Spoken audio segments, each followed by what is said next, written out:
nombre es Víctor Sierra, soy de la provincia de San Juan, departamento Albardón.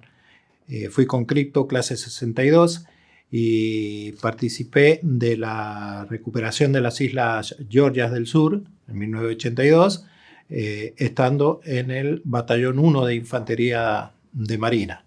En realidad nunca supimos que íbamos a la guerra, ¿no? En realidad nosotros teníamos entendido que íbamos a realizar un ejercicio al sur. Bueno, y de ese día que zarpamos, llegamos el día 1 de abril a la noche. Llegamos a la isla San Pedro, en Georgia, y recuerdo que el buque estuvo girando en círculo. Obviamente después nos enteramos porque nosotros en ese momento no sabíamos nada.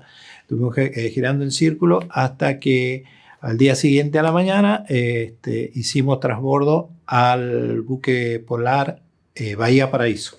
Hasta que fuimos llevados al comedor de tropa, ahí nos sentaron en ese lugar y ahí nos hablaron y ahí nos dijeron realmente qué estaba pasando. Nos dijeron que el día anterior, el día 2, se había tomado Malvinas.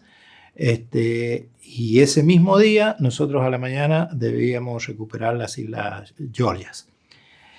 Que habían infantes ingleses, ¿no? Los Royal Marine en el lugar, pero que seguramente no iban a oponer resistencia porque como que no pasaba nada. Llegábamos, tomábamos prisioneros y nos veníamos. Bueno, ocurrió todo lo contrario, ¿no? En la ola siguiente me toca desembarcar a mí. Ahí subo, y yo en el helicóptero, y vamos y desembarcamos en una hondonada. En esa hondonada estaba el helicóptero que habían derribado.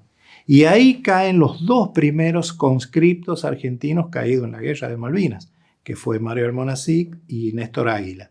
Y Néstor Águila era un soldado de mi compañía. Ese chico era muy cercano a mí porque, por ejemplo, no sabía leer ni escribir. Y yo recuerdo que en el batallón, cuando le llegaba una carta, yo se las leía.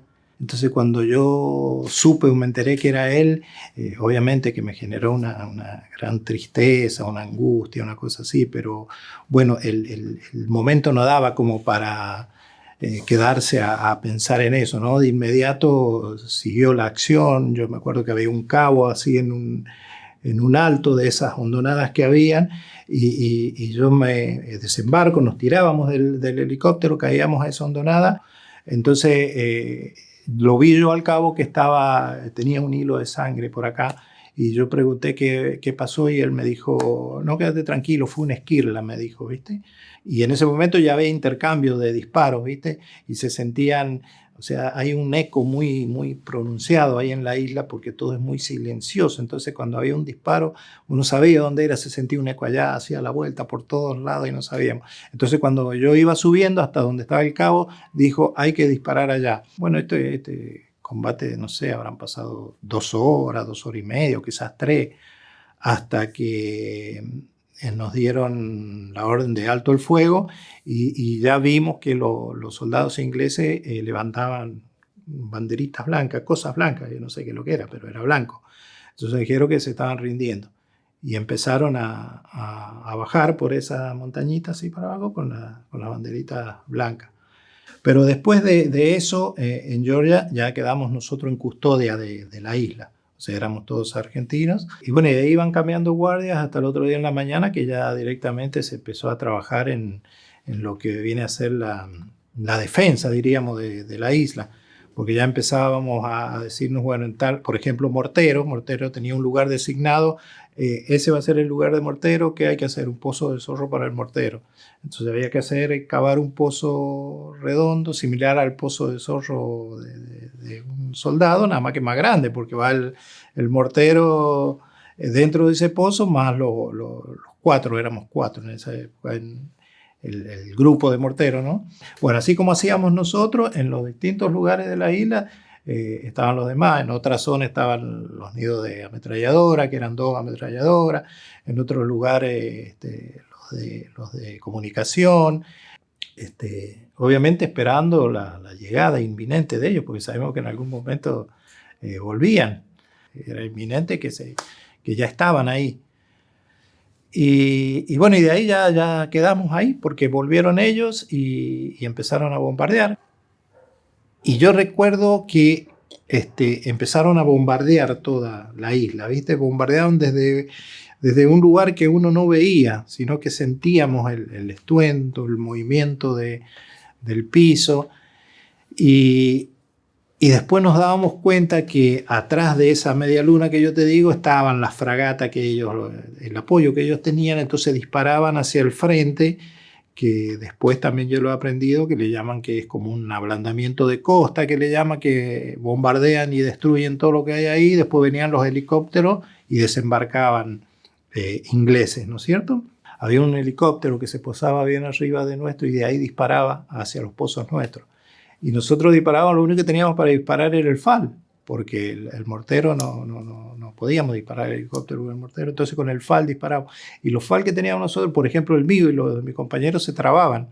O sea, cada vez que vos disparabas, saltaba la vaina y se quedaba trabada ahí, entonces uno tenía que golpearlo y soltarlo. Y por ahí enganchaba bien y tiraba y tiraba y tiraba. Y el compañero de Río Negro se enojaba porque saltaban las bailas para el lado de él, entonces me retaba, me puteaba a mí. Por eso digo que después con el tiempo lo contamos como gracia. Si estás en guerra, loco, no te calentés porque te tiran una baila.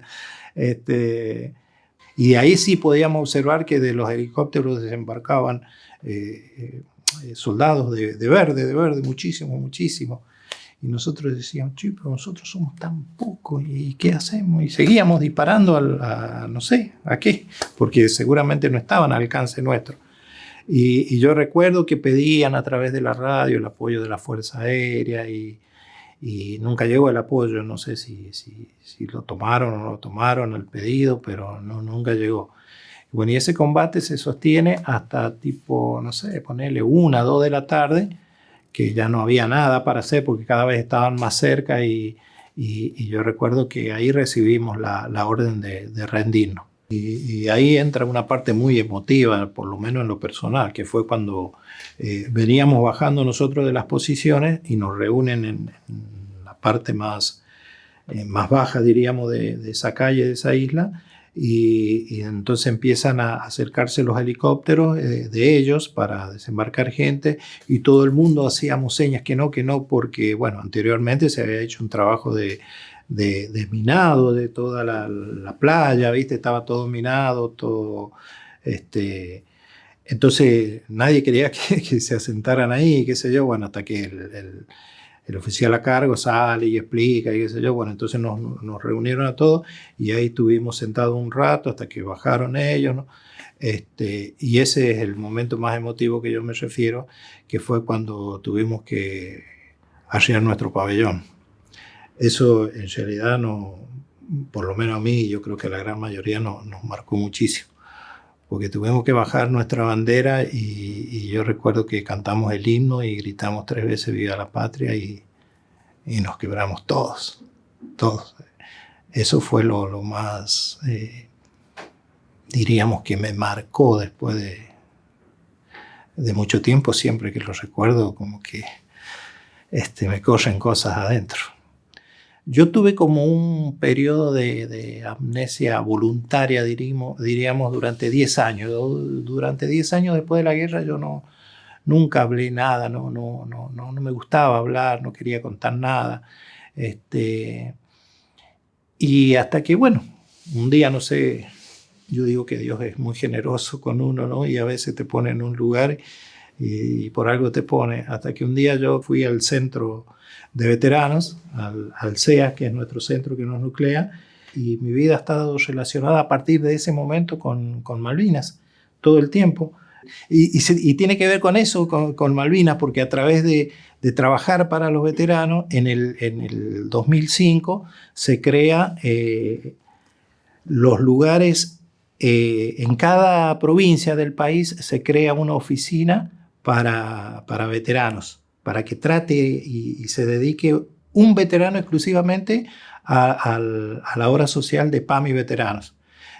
Porque los veteranos de guerra tienen una obra social que se llama PAMI Veteranos, y yo siempre lo he definido así: es un PAMI chiquito dentro del PAMI grande. Entonces había que armar eso y había que organizar.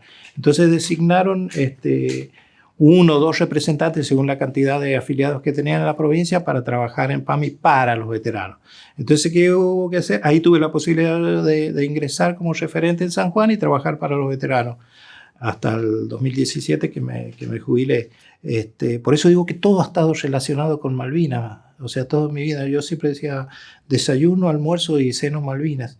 Después de que yo al principio como que no quería saber nada, como que era reacio, y hasta que un día desperté y parece que ese era mi lugar, hasta la actualidad, ¿no? Porque no dejo de hacerlo. Y si bien me costó un poco empezar a hablar del tema, después como que no me para nadie.